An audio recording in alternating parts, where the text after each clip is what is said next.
जय महादेव। राधे राधे। मित्रों, आप सर्व मित्रों स्वागत है मारा यूट्यूब चैनल पर। जे चैनल माध्यमथी वास्तुशास्त्र, ज्योतिष તેમજ अन्य जे जीवन उपयोगी माहितीओ होय आपવાનો प्रयत्न करूँ छूं।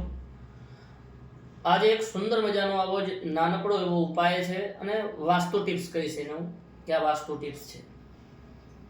આપણે વ્યવસાય કરીએ છીએ, બીજા ઘણા બધા કાર્યો કરતા હોઈએ છીએ કે જેના થકી આપણું જીવન નિર્વાહ આવતું હોય છે, પણ ઘણી વખત એવું બનતું હોય છે કે આપણને એનું પૂરતા પ્રમાણમાં વળતર મળતું નથી। મહેનત કરવા છતાં પણ વ્યવસાય કરીએ છીએ, વ્યવસાય સારો ચાલે છે, પણ તેમ છતાંય જ્યારે આપણે એનું યોગ્ય વળતર ન મળતું હોય ત્યારે આપણે ઘણી વખત નિરાશ થઈ જતા હોઈએ છીએ। મિત્રો, આજે આના માટેનો એક સુંદર મજાનો એકદમ સરળ કોઈપણ પૂજા પાઠ વગરનો ઉપાય છે, અવશ્ય કરવો જોઈએ। ઉપાય એ છે કે જ્યારે ધંધો હોય કે પછી કોઈ પણ વ્યવસાય કરીએ છીએ, જેમ કે ખેતી છે, પોતાની કોઈ નોકરી છે, એની અંદર પૂરું વળતર નથી મળતું, અથવા જ્યારે આપણા ઘરની અંદર બરકતનું પ્રમાણ એકદમ ઓછું જણાય છે, જેટલું કમાઈએ છીએ એટલે કોઈને કોઈ રીતે વપરાઈ જતું હોય છે। પહેલી તારીખથી 30 તારીખ સુધીમાં જ્યારે સરવાળો માંડીએ તો કાંઈક થોડીક તૂટ આવે, પણ કાંઈ વધતું નથી। આવી કન્ડિશનની અંદર આપણા ઘરનો વાસ્તુ દોષ કાંઈક ને કાંઈક રીતે જવાબદાર હોય છે। કોઈક ને કોઈક એવી વાસ્તુની આપણા ઘરની અંદર અવળી સ્થિતિ હોય છે જે વ્યયનું પ્રમાણ આપણા ઘરની અંદર વધારી દેતું હોય છે।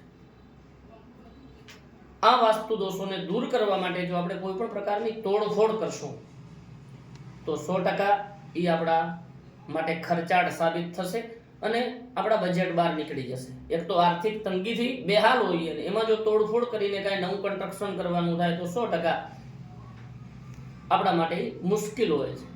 તો આવી કન્ડિશનની અંદર શું કરવું જોઈએ, એવા કયા સાદા સરળ અને સીધા ઉપાયો છે કે જેના દ્વારા આપણે 100% પાછલા દિવસથી ઘણા બધા વિડીયોમાં એવું જોતા હોય કે આમ કરતા જ બીજા દિવસથી તમને ધનના ઢગલા થશે। આવી કોઈ પણ પ્રકારના ઉપાય હોતા નથી, આવી કોઈ કન્ડિશન હોતી પણ નથી।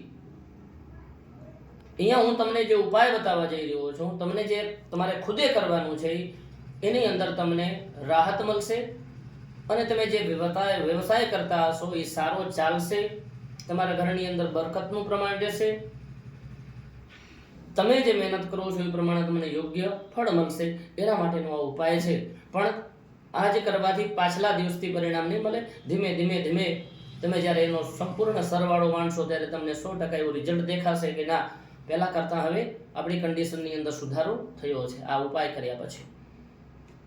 તો ઉપાય શું કરવાનો છે કે આપણું જે મકાન હોય, આપણે જે કન્સ્ટ્રક્શન કરેલું છે, આપણે જે મકાન બાંધેલું છે, પ્લોટ ગમે એટલું હોય, પણ આપણે જ્યાં મકાન બાંધ્યું છે એ મકાનની અંદર ઉત્તર દિશાની દિવાલ ઉપર,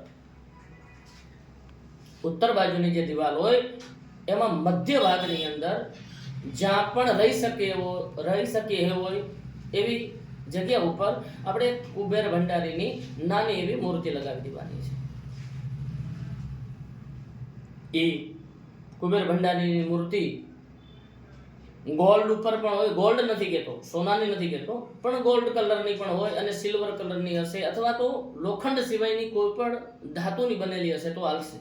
એને તમારે કુબેર ભંડારીની મૂર્તિને ઉત્તરની દિવાલ ઉપર લગાવી અને દક્ષિણ તરફ એનું મોઢું રે, મુખ રે, એ રીતે તમારે રાખવાની છે। એને કોઈ ધૂપ, કોઈ દીવો, અગરબત્તી, એના દર્શન આવું કંઈ કરવાનું નથી। એને પૂજા રૂમમાં પણ રાખવાની નથી।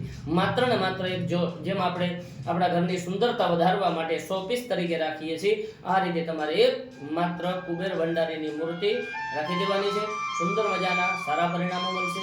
જય મહાદેવ, રાધે રાધે, જય શ્રી કૃષ્ણ।